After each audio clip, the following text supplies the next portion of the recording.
Beauty and the Beast. There was once a merchant who had 3 daughters, the youngest of whom was so beautiful that everybody called her Beauty.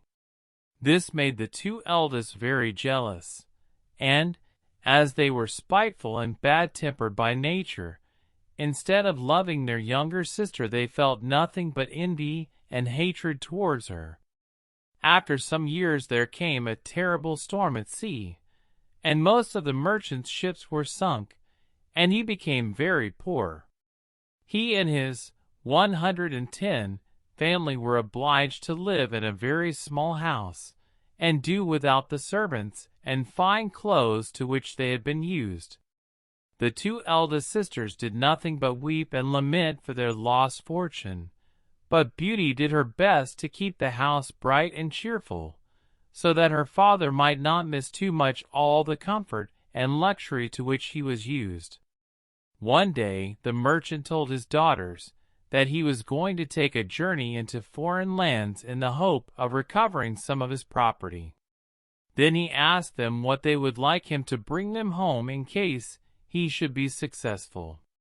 The eldest daughter asked for fine gowns and beautiful clothing, the second for jewels and gold and silver trinkets.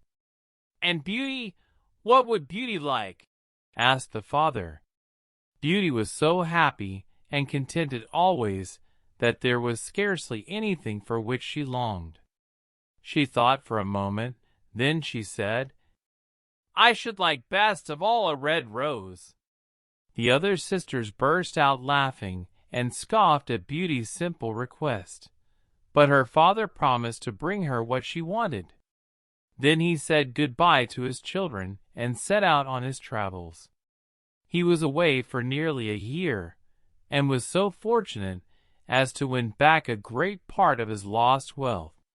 When the time came for his return, he was easily able to buy the things his eldest daughters wished for, but nowhere could he find a red rose to take home to Beauty, and at last he was obliged to set off without one. When he was within a few miles' journey of his home, he lost himself in a thick wood. Darkness came on, and he began to be afraid that he would have to pass the night under a tree, when suddenly he saw a bright light shining in the distance. He went towards it, and on his approach found it came from a great castle that was set right in the heart of the forest. The merchant made up his mind to ask if he might spend the night there, but to his surprise, when he reached the door, he found it set wide open and nobody about. After a while, finding that no one came in answer to his repeated knocking, he walked inside. There he found a table laid with every delicacy, and, being very hungry, he sat down and made a good repast. After he had finished his supper, he laid himself down on a luxurious couch, and in a few minutes was fast asleep. In the morning, after eating a hearty breakfast, which he found prepared for him, he left the mysterious castle, without having set eyes on a single person. As he was passing through the garden, he found himself in an avenue of rose trees, all covered with beautiful red roses. "Here are such thousands of flowers," he said to himself, "that, surely, one bud will not be missed." And thinking of Beauty, he broke off a rose from one of the bushes. Scarcely had he done so when he heard a terrible noise, and turning round, he saw coming towards him a hideous beast, who exclaimed in an awful tone, "Ungrateful wretch! You have partaken of my hospitality, have eaten of my food, have slept in my house, and in return you try to rob me of my roses. For this theft you shall die." The merchant fell on his knees and begged for pardon, but the beast would not listen to him.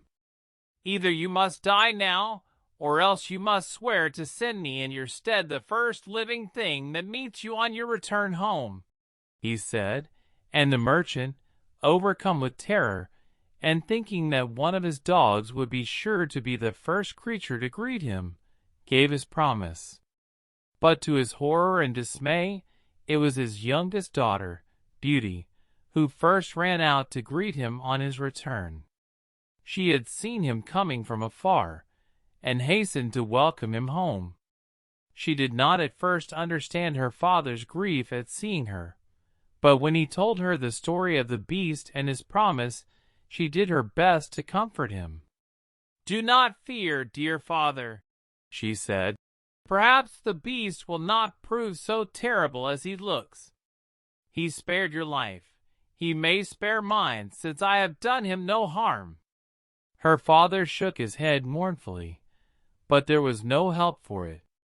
He had promised to send the beast the first living creature that met him on his return, so he was obliged to send Beauty herself in his place. When he left Beauty at the palace of the beast, she found everything prepared for her comfort and convenience. A beautiful bedchamber was ready for her use. The rooms were filled with everything that she could possibly want, and in the great hall of the castle a table was set with every delicacy, and everywhere there were bowls full of red roses. No servants were visible, but there was no lack of service, for invisible hands waited upon her and attended to her every want. She had but to wish, and whatever she wanted was at once placed before her.